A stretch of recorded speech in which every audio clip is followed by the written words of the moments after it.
This podcast has mature language, not intended for underage viewers. Okay.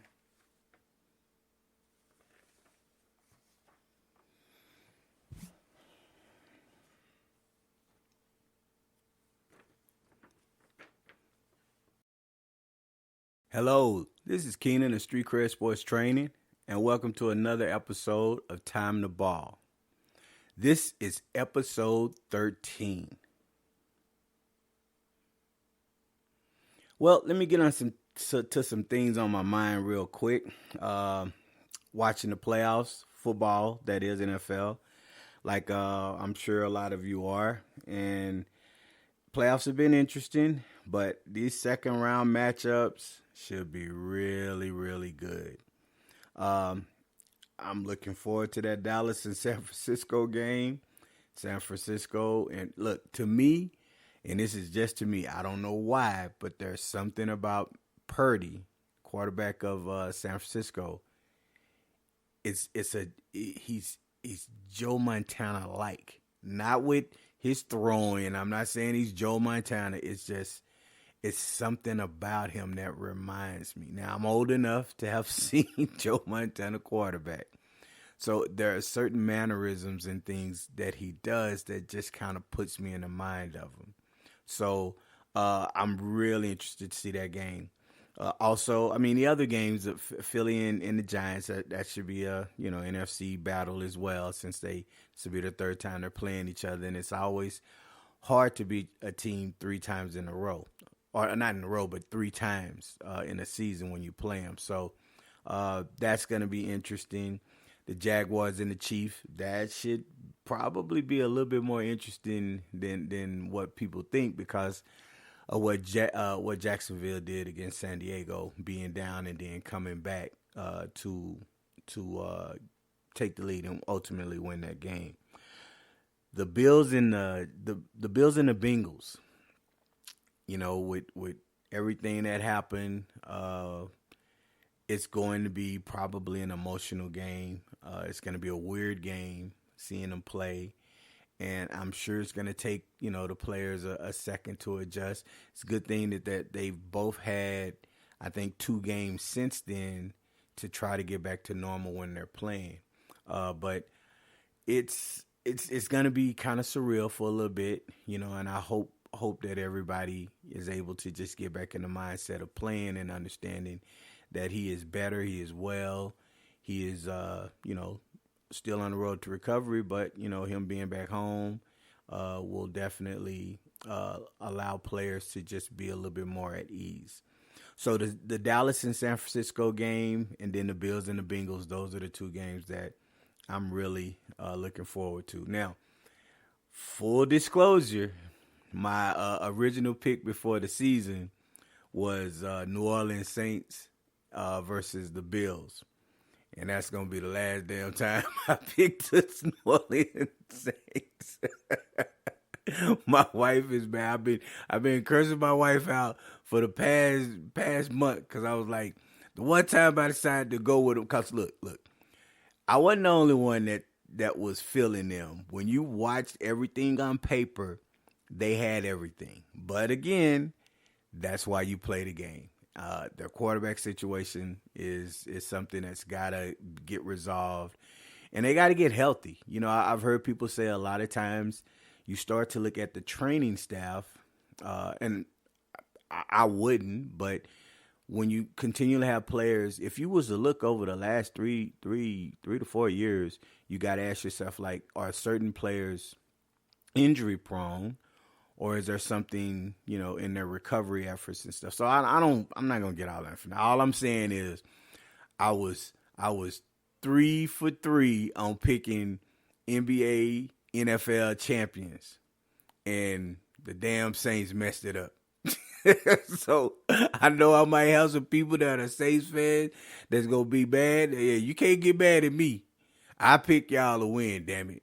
So, but the Bills are still, the other pick. So I think their chance is good. I just enjoy, like, I feel for y'all, fan bases, because you can't watch the game and just enjoy it. Like, okay, there's a little anxiety, obviously, but I don't get anxious, because my team is quote unquote playing, or if they're winning or losing. But watching people who are fans, seeing them on Facebook when they're quoting and posts and stuff, man, it's like, yo, like I couldn't be a fan of a team like that and have to go through that. But I think these playoffs are going to be, really entertaining, because I think this year there is no, I would say there is no clear cut favorite. Any four of these teams, and this is just me. I think any four of these teams legitimately could win. Now you say that you want to say that every time, but I think this year it's really, really, I think it's really a lot more parity this year. So yeah, I can't wait to see the playoffs this weekend. Now, MLK, Martin Luther. Now, I call him Martin Luther the King. All right, that's just something we used to say growing up. But Martin Luther King uh, birthday was celebrated yesterday, and it was actually a day off. But I worked because I figured, he would be like, "No, you need to get out there and work, young man. Represent the way you're supposed to, working hard." But it got me to thinking as I was training. Uh, I know sports brings people together, right? We do know and see that. The incident with the Bills player was just a testament of how sports, people who can come together even if they have disagreements. I actually think, and this is just me, I actually think if a lot of people, I would say everyone, if everyone, well, I won't say, okay, let me stop. Instead of everyone, I would say if a lot of people played sports, not just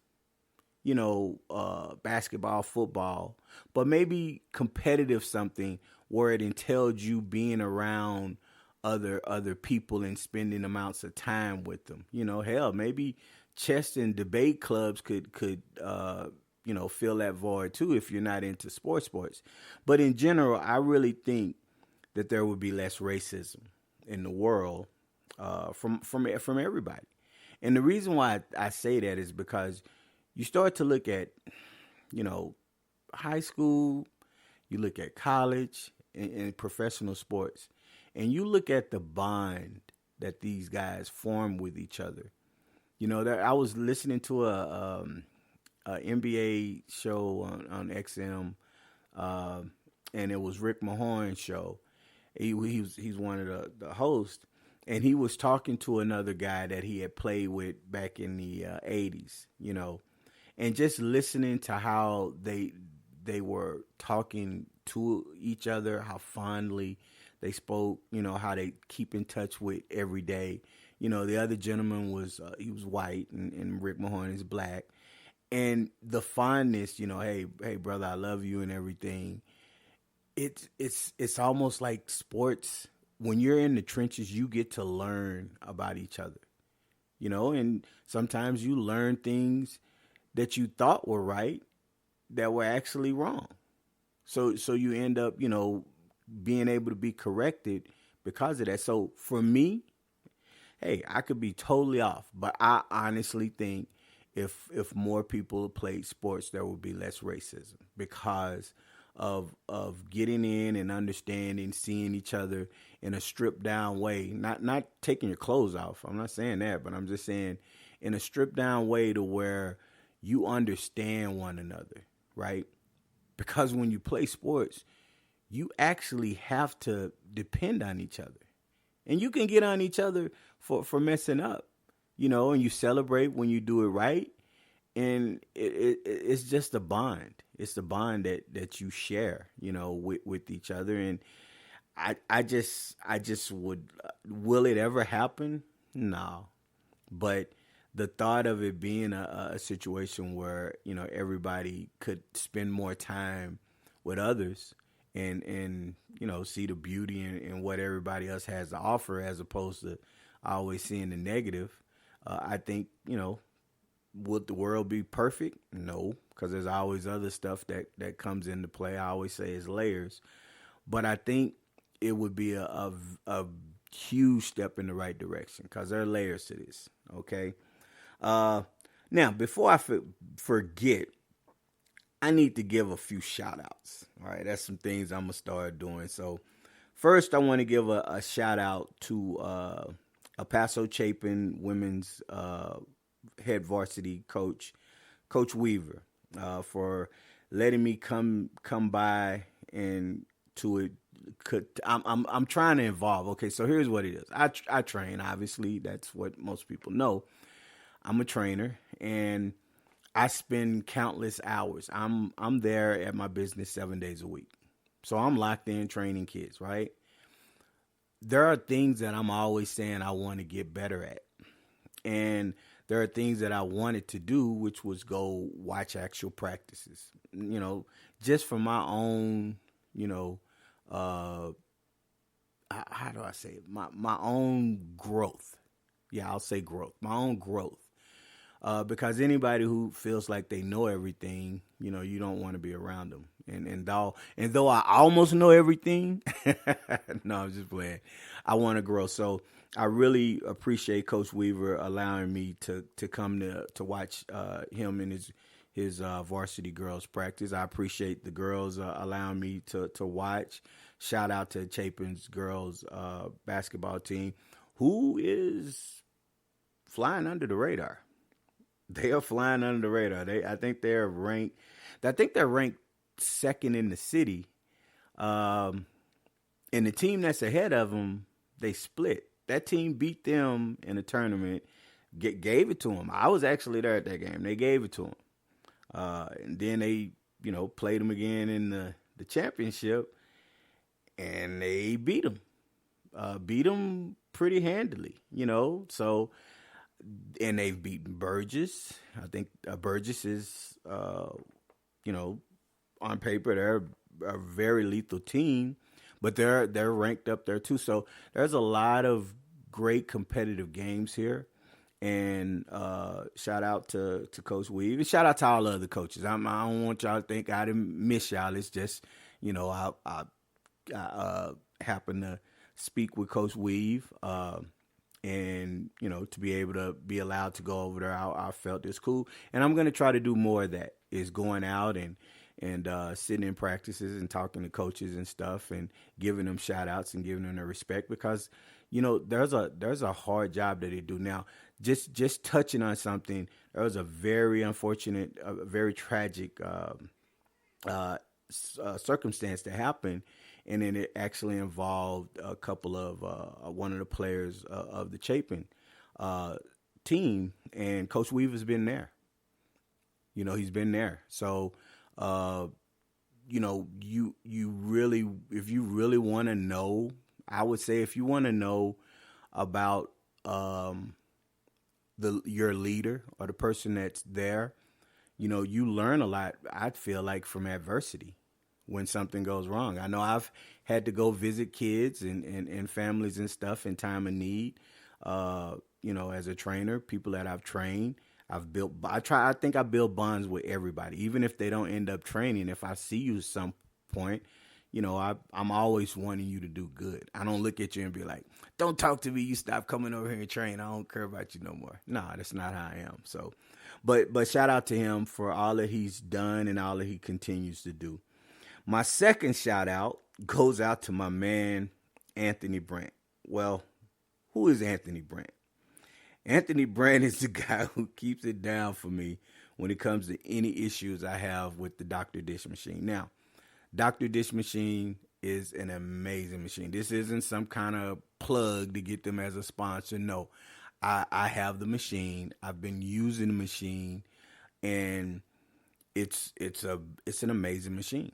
I did my research when I was looking at stuff, and I chose their machine. And the thing that I didn't know about when I chose the machine is, you get warranties and stuff. Some companies give you warranties, and things happen. If you having heavy usage and stuff, some parts might not hold up, I guess. for a long, long. I'm not saying stuff is messing up every day or nothing like that, but you know, there some things happen. But what I will say is, I, I don't think I would ever go with another company over them because their customer service and how fast they address issues, they send you everything you need. Is when I say 10 out of 10, I'm really saying 100 out of 10. I'm just super impressed with how professional and how great they are. So my man Anthony, man, I really appreciate you helping me. This last time, it took me a little bit longer than what I thought it was gonna take, but everything is always simple when it comes to if there's something, because look, we use our machine a lot. I wish I was able to track. I have to ask, maybe I can track to see how many shots have the machine is put up. But you're talking 7 days a week. You're talking kids using it, doing trainings 3, maybe 4 times a day, getting up 30 minutes to an hour. You're talking anywhere between, 1,000 shots a day in some instances, depending on how used. So it's heavy. So that machine stands up. I mean, and who wouldn't think that over time something might you might have an issue. So shout out to them and their machine, but shout out really to my man Anthony Brant, who really takes care of me, man. I really appreciate you. Now, I do want to address something else. I know I have a lot of stuff I'm addressing today. I think there needs to be a test or some type of license that people need to get to be able to post on social media. Because some of the stuff that people post is insane. I mean, absolutely insane. The thought that some people can actually create fake websites just to get you to get to them by posting stuff that's really, really, really bad, and there's no accountability to them. So the average person that's just looking and trying to stay up to date, they click on this stuff, and then they find out that the shit wasn't real. People are making this stuff up. It's okay. It's not the equivalent of yelling fire in a crowded room. No, I'm not saying it's that major. But yo, man, come on, man. So now look, the memes and shit that I see on the internet is undefeated with the memes. A lot of the memes that come up, and I use them and stuff. But you got to be sensible. I mean, people who I've went through, just to go through comments. I might see something and I'm reading, then you go to comments, and the stuff that people say, just to be able to say it, is really bad. And the thing is that you wouldn't be there doing that shit, to that person, about that person. Some might. I wish somebody would, put something out there on me, and really, really, really shitty, and I call them out and they say, hey, I'm over here located, dog. I own my own business. So that's a business trip, as I understand it. That's a business trip expense. I'm there, no questions asked. Or I might just, have my team go take care of it. But, I'm not for all of that, stuff that you see people doing. So I think, you need to have some kind of test, or you need to be able to get a license to be able to do. Some people are, oh, come on, man, that's yeah, but okay, I give you an example. There was an article, and there was a website, I think it was on Twitter, and they basically put out a lot of information, and they worded and put quotes, and they put pictures and stuff. And then you have, real sports agencies that sometimes get this information and, as a source, and they put it out there. And some of the stuff is malicious. So it's not just sports. Man, you got people who will put stuff out on people who are in the entertainment industry, or just regular people, and trying to shame them, make them feel bad for whatever. And I'm not rolling with that stuff, man. That stuff is it's bad. And yeah, okay, oh, all right, I get it. There's always accountability, and yeah, well, those agencies should have checked their sources before they ran with it. You are absolutely right. But think about it. If it's not out there and you putting shit out there that you know is not true, why should I have to, do my diligence to put it? Because they do it very, very slick with how they do it. And while I'm on the subject, we need to get rid of these anonymous sources. We need, like if you put out something that's really big, you could just hide it by saying, oh, well, it was an anonymous source that said this. You always hear it in the sports industry or with some high level entertainers. Well, anonymous source close to the group said, and it's like, oh, I wonder who it was, right? Like, no, start putting a name to that sometimes. Okay. But I mean, I do it too, but I'm not on that level. And I'm, if I need to, if somebody say, hey man, I don't think what you said was cool, or I call bullshit on what you said, who's the one who said it? Yeah, I'll go to him and tell him, look, I'm gonna go ahead and let him know who it was. I don't have no problem with that. But what I'm saying is, everybody who's listening to this can point to one article or something on social media, Facebook, Instagram, Twitter, Snapchat, TikTok, and find something that was like, man, come on now, that was kind of crazy. So I really think that there needs to be some kind of license and test that you take, to be able to get on. So, make sure you putting out, you know, great content. Or if you get caught, then okay, all right, you got to go to not Facebook jail, but there's got to be some kind of consequences or something like that. So it's just my 2 cents on those things. But yeah, in all honesty, we need to look at that because it is starting to get ridiculous.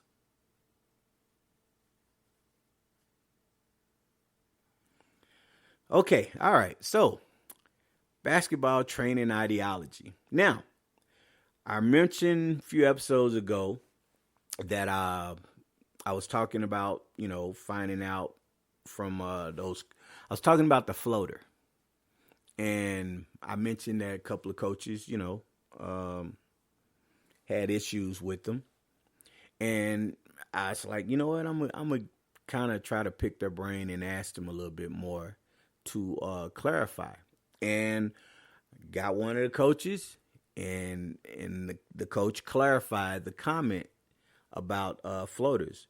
The issue this coach had, and this was a college coach, this is a college coach. The issue the college coach had was they're not opposed to shooting floaters. They think floaters are a very important part of the game. The issue they had was the misuse of the floater, and more importantly, kids who haven't practiced the floater. If you hadn't practiced it, and then you come in a game and you try to use a floater and you don't know what you're doing, you can almost tell when people have never practiced the floater and you see them doing it in a game. Their whole mechanics are off. Footwork, if they're doing a runner floater and stuff like that. What I'm going to be looking at doing is actually discussing the different types of floaters. But yeah, it was clarified. Coach clarified it and said that, yeah, it was one of those things that you have people doing it that shouldn't be doing it. So I was grateful that Coach was able to clarify it, and it wasn't really a misunderstanding. I think that was what was said all along, but I just wanted to double check. So yeah, if you're using floaters in games and you've never practiced it, you probably need to practice it. Now, this is a side note. There's a kid that I train that I've taught the floater to, jump stop floater, running floater. I've told them within the offense against whoever they're playing, if they're playing certain types of defenses, this floater is going to be lethal, and you're going to get this shot every time. This kid gets this shot every time, knocks it down. This kid's coach goes insane when this kid shoots a floater. Tells him, don't shoot a floater. It's not a good shot, right? I don't even understand it, what it is with that thinking. But I just told the kid, you have to play the game the way you play the game. And here's what's going to happen. If you command that move and you make that shot and it looks like that's something that you can do every single time and you're probably going to make a high rate of them, that coach is going to stop pestering you about them. And guess what? He stopped pestering him. He's not messing with him anymore about it because he understands. Because the shot that he's getting, he's not going to be able to get a jump shot. Because the kid was trying to get a jump shot, and the kid was feeling too much pressure. Or not pressure, but, it was an uncomfortable shot. I think he even said that it got blocked one time. So he was having to do things with the ball, that he wasn't ready, that he didn't think he would be able to do based on what the coach was telling him to do with it. So by getting that floater, it's opened everything up for him. Wow. Who would have thought that? So, the floater when used and practiced. If you're not practicing it, don't use it. It's just like trying to use a high level move in the game that you've never worked on. So, try to work more on it. And like I said, just like I told them, if you knock it down the way you're supposed to, they're gonna leave you alone because they know that they see that you know what you're doing. Second thing is, I want to say I've brought this up before, and it's the hop step versus the 1-2 step for shooting jump shots.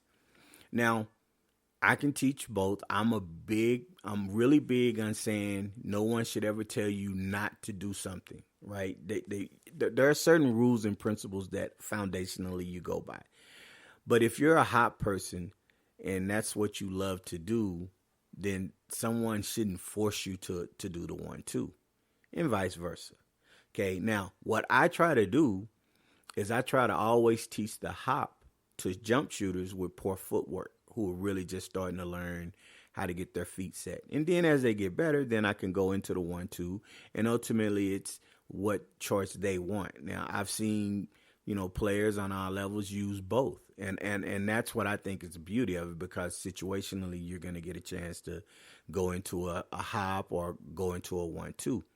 Well, this kid, I like to give a shout out to my sponsors, Next Style Designs. Next Style Designs makes quality shirts or custom apparel for all occasions. Next Style Designs. Mind Inc. Mind Inc. offers a wide array of digital media. Mind Inc. asks, are you using your mind? Southwest Basketball Showcase Recruiting Service. The link between your coach and your dreams. Maracay Zero Down Solar. Call Greg Suber for your solar needs. PCS Plus is the carpet service for all your cleaning needs. As I kept doing it, usually kids will catch on fairly quick. After about 5, maybe 10 minutes, if the kid is struggling, I kind of tend to know that, now they're not going to be able to grasp this concept. So then what I did is I went right back to what they were doing before, but I tweaked it because of steps. They were doing the 1-2, but the way they were doing 1-2, they were stepping extremely hard, and their footwork was really off. So I just showed them how to tighten up the footwork, and boom, there you go. Kid was knocking down the jump shots. Form looked a lot better. Posture looked so much better. He looked more comfortable. He could even see it and feel it with how it did. Now, of all the kids I trained, I think this is maybe the 5th or 6th kid that I recognized this for, which was great because once you go through a situation, it allows you to apply it later on. So, like, had this been the first kid I ever trained with footwork, I might have just gotten frustrated because, like, you can't get the jump stop. You don't know how to hop. You can't just jump. What? You ain't ever played Peter the Rabbit? Like, I could be like that. But, patience is something that I'm often complimented on because, I have parents that I don't know how you was able to do that. I couldn't do it. It's just, you're just so patient. Well, first of all, it's not my kid. Parents are usually less patient with their kids when it comes to certain things. But knowing that I had seen this before, it allowed me to easily correct it. And I had some other ways that I could have done it, but then I just thought, let's try this, which is what you should do. Is if something's not working, you should be able to evaluate and figure out a way to do it. And that's one thing I pride myself on. So kudos to that kid for actually getting comfortable with it and staying with it to get his jump shot better and get it. Now, we're not finished with it. That's just the beginning, but I just wanted to share that with you as far as, certain things that I have as far as my ideology with how I didn't say how I fixed it. I just said, I went from this to that. And maybe at some point I can introduce the hop back to him when his footwork is even better and he's more comfortable. Now, the last thing I want to touch on is the free throw routine. Well, free throws. You need to have a routine when you shoot free throws. Some people don't even know this. What is a routine? I think I mentioned it a couple of episodes back about how I made free throws. I was living my high school glory years or something, and how I found my chi, I think is what I said. But it is important that you have a free throw routine because, mechanically the mind wants to do stuff that's routine. If you're sending the same signals to your body to do the same things over and boy, I'm sounding like some kind of philosophical physicist right now. That's the SAT for the word, a word for the day. Physiological physicist. Don't ask me to spell it. But when your brain is telling your body what to do, when it's sending the same signals over and over and over again, and I don't know this, I'm not some researcher, this is just how I view it. When that's happening, it allows comfort to know that it doesn't have to relay different messages when it's trying to do the same thing. That's what people call muscle memory. So if your routine is you catch the ball, you bounce it, you take one dribble or two dribbles, then you go into your shooting motion and you shoot, you're used to it. So your routine needs to be the same every time. Why do I say that? Because I'll have kids that'll tell me they don't have a routine. After we develop a routine, their percentage goes up. It really does. Now, I'm not saying they go from a 40% free throw shooter to a 90% free throw shooter, but I have a kid that went from making 1 out of 7 to 5 out of 7 by developing a routine and making 2 simple tweaks. Yes, so it does give you more comfort, and then obviously it's the other thing, but you need to have a free throw routine. Mine, my wife, I was talking about this, and my wife said, well, what's your routine? I said, hey, this is my routine all day long. I got the ball, I spin it, let it bounce, I catch it, I bounce it twice, I spin it and let the ball spin in my left hand. I drop to about a quarter to half squat, set, take a breath, go up and shoot. And if I really want to be arrogant, my follow through is the one finger in the air to let you know that I'm gonna make it. I'm just playing. But I do that sometimes. But I'm not trying to say it because I've missed it a couple of times when I've done that. So I was like, let me put my finger down. I'm glad nobody was in here watching me. I'm sharing this with y'all, and I don't have nobody that could back up that I could just tell you I'll make it every time and nobody would know because I'm shooting it by myself. But I'm being honest with you. No, I miss it sometimes, and I know why I miss it. But at the same time, it's the routine that you have. So you have to miss as you make is what I tell them. You make your shots. Then when you miss your shots, you don't change it just because you missed it. It doesn't always mean that it's something you did wrong. So it is very important to create a free throw routine. So if you haven't, then, hit me up. I can help you get a routine that works for you. It's really easy. It's really easy. So if you have trouble, let me know. Okay, so bonus content. I'm going to talk about ball IQ with basketball players. I'm also going to talk about playing your starters for the duration of a game during a blowout. If you only have you got 12 players and you're only playing five, and your seven doesn't get to play and you're up 30, yeah, I'm gonna talk about that because that's the problem. Uh, Also, I'm gonna talk about a story about how parents who know more than I do when it comes to training while I'm training. I had two incidents when I really first started. I hadn't had it happen, in the last 7 years, I'd say. But at the beginning, I had it happen. I'll explain that short story. Oh yeah, and also, first time I got punched in the eye.